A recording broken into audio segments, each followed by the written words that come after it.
Hi, and thanks for taking the time to watch this video.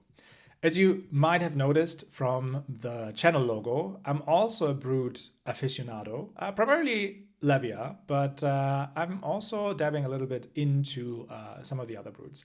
Predominantly, well, which direction is it? Here, Reviled Kayo. I really like the playstyle, I love the artwork, and I love how, well, how mean the deck plays at times.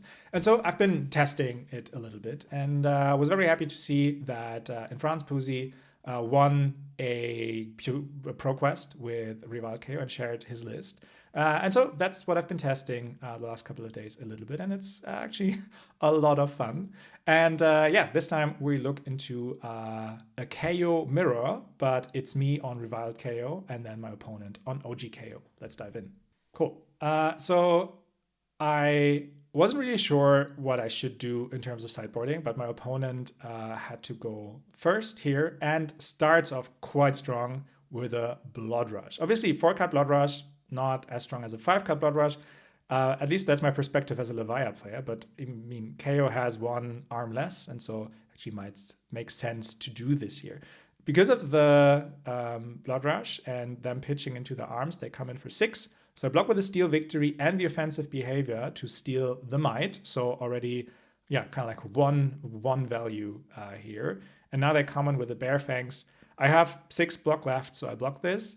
I was earlier debating if I should not use the Command and Conquer, and that way then ideally come in for 7. But here, because I block with 2 6s, and that's, I mean, it happens quite a few times, but I need to keep my life total up high as KO for some of my attacks. I decide to use the Apex Bonebreaker, which creates a second Might. So yeah, depending on what I can play here, my hand can actually come in for quite some damage. I definitely want to keep a Cruel Ambition into Arsenal, and so I decide to play one for 3 more Might, and then use the E-Strike, putting the Offensive Behavior below, and so E-Strike comes in here for 9, and I have 3 more Might for my next turn, and still the Cruel Ambition in Arsenal for yeah, the cards that are relevant for this. Like still need to learn some of the names, like Beaten, Broken, the one card, but there are also some others. My opponent blocks with 2 cards going down to Arsenal and 2 cards in hand, and I'm ahead in life with like 1 card. But now they come in with a Show of Strength. I could play, for example, the Flex Strength, but that requires 6 resources for it to like go off fully. So I could block with a 3 block, so maybe the Boost or the Trot Along, and then use the 6 resources from NIMBY and the other blue, either Boost or Trot Along, to play the Flex Strength. And so I would take 5 here, but next turn I would come in for 12, right? So Flex Strength for 9, and then the 3 Might going up to 12. And so I decide to block also with the Scabskin Leathers to ideally go ahead in life a little bit more. And so here comes the KO power, because right now it looks like an attack for 5. Usually it would be for 2 only, but I have the 3 Mights here. But with the 4 resources that I still have, I can pump this up to, is it 12?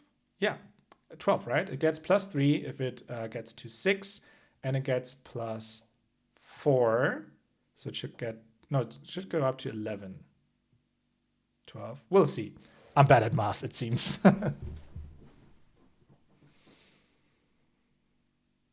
It should go up to 12. Yeah, now I'm convinced. And my opponent blocks with all their armor. So that could be another Blood Rush turn next turn. They go down to 30, so I have a bit of a life lead. But if the next turn is another Blood Rush turn, that might change rather quickly. Okay, so I do have a Swing Big. I do have a blue as a resource. I have an E-Strike and a Take It on the chin. I could use the Cruel Ambition together with the Goon Beatdown for some usage. But here I'm thinking about what I can do. I mean, he played the Buckwild. He has 2 cards in hand and 1 in Arsenal. He doesn't have any resources floating. And what I'm thinking here is if I use Scowling Flashback now, he would be stuck with one card in hand and one in arsenal. So the resources from the hand needs to work with whatever they have in arsenal, or they can only use Mandible Claw. And so I want to stay ahead in life. And if this works out, this is a bit of a 50-50 play, I suppose. But if this works out, then they can't do much. And that would allow me to go E-Strike into Swing Big, maybe. Probably what I should have done here is also use the Take It on the Chin to prevent 2 more damage. And then also use the to get the agility, right? And here I think my plan played out because they can only play the Smashing Ground. It only comes in for 5, so the text on the card is irrelevant. So it's just 5 damage. I go down to 25, but I come back with some power. But what I should have done is actually use Take It on the Chin, and then I would have prevented, and I could have also blocked with the E-Strike then, because I have Tunic up, and so I could have gone Claw into Swing Big with just the Swing Big and the Goon Beatdown, as well as the Tunic resource. That would have prevented 5 more damage, so I would be on 30, and I would only threaten 3 less damage in that scenario. But here my opponent maybe was a bit, salty for my Scowling Flashback to actually, most likely hit up their turn a little bit and use the Scowling Flashback as well. And I mean, it was telegraphed, right? It was pretty clear that there is, something I want to do with my hand. And I mean, my arsenal was already in arsenal for quite a while. But I do decide to use the Cruel Ambition and also use the Goon Beatdown now. It only comes in for 4. I don't have any means to push this. But at the end, it would give me another Vigor. I can put the Swing Big into arsenal now after the Intimidation. And with the Tunic resource as well as the Vigor, I could come in for 11 without any cards in hand. And my hand is interesting, right? 2 D-Reacts, 2 Shelter from the Storm, as well as the 2 Outside Interference. So depending on what my opponent wants to do now, I might need to, if I need to block, I might just discard the Outside Interferences to just fetch cards I can block with. So my opponent starts with Savage Sash and another Red Buckwild, so coming in for 7. There seems to be more to come. So I probably should only block with 1 Shelter for now. Taking 3. That would obviously bring me down to 22, if I'm not mistaken. Yes. But there's more to come, and so I can still use both the Outside Interferences as well as Shelter from the Storm to block. As this comes in for 6 now, I actually decide to use the 2 Outside Interferences. I don't need them for my turn. They are poor arsenal targets. So the only real arsenal target I could use is Shelter from the Storm. But so decide to go with the Escalate Violence and also the Big Bully, both 3 blocks. The Escalate Violence is either just a blue you fetch, or it is a 3 block. The Big Bully is actually a good target, but I have 2 more in my deck. I haven't seen one yet. And I don't expect to have a huge life lead for some time. So blocking with it is definitely helping my game plan here. Okay, so that's that. And now they come in with a Reckless Stampede.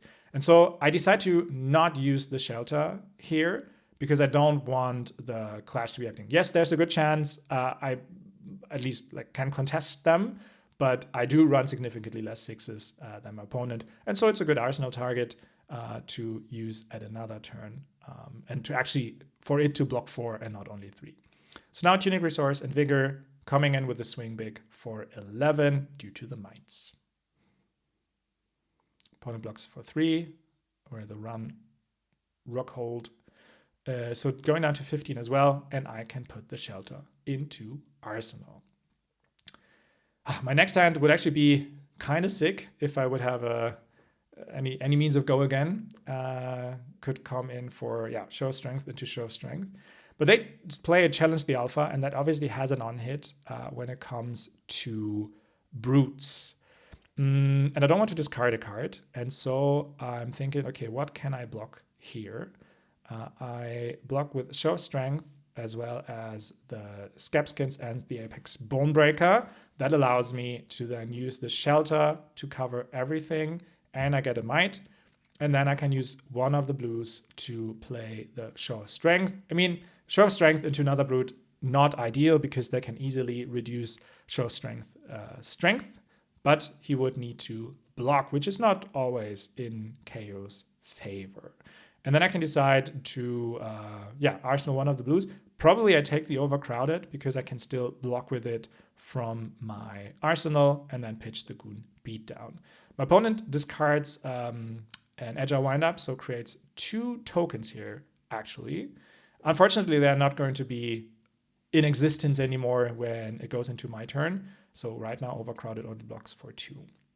My opponent is taking the 9 off of Show of Strength, so keeping a 4-card hand makes sense. If you have an agility, you can push quite some damage. And here I do have a Shelter. I do have some block here, so depending on what they're sending, I can play around that.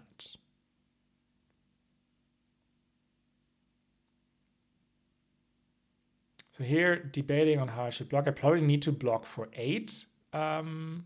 Or I'm okay to just take damage. So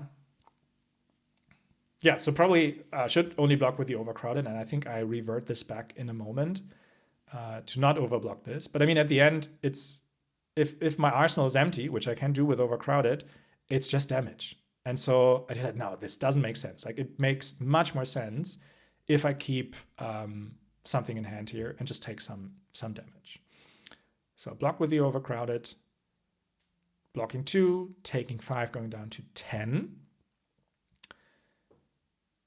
And then I still have some means of blocking, right? So I could, use the Mocking Blow, for example, to block in the Shelter, and then send the CNC, because my opponent here comes for 7.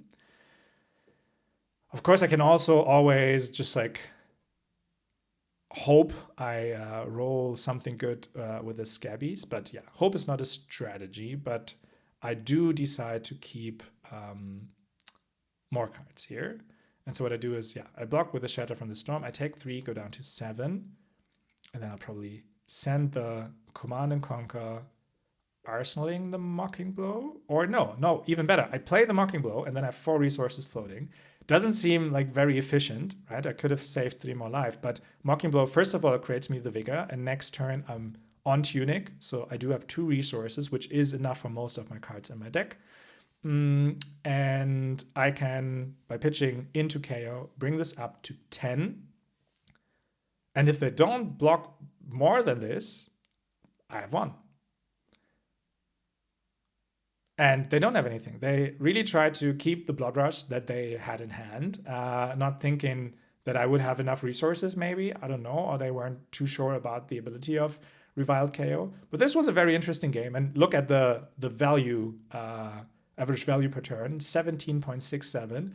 That's quite good. So yeah, it's a lot of fun, this deck, and I'll definitely test it a little more. So thanks for watching. Let me know if there was any line that you would have taken differently. What are your takes on Reviled KO? Do you like to play as KO, or are you, what's your time playing against them?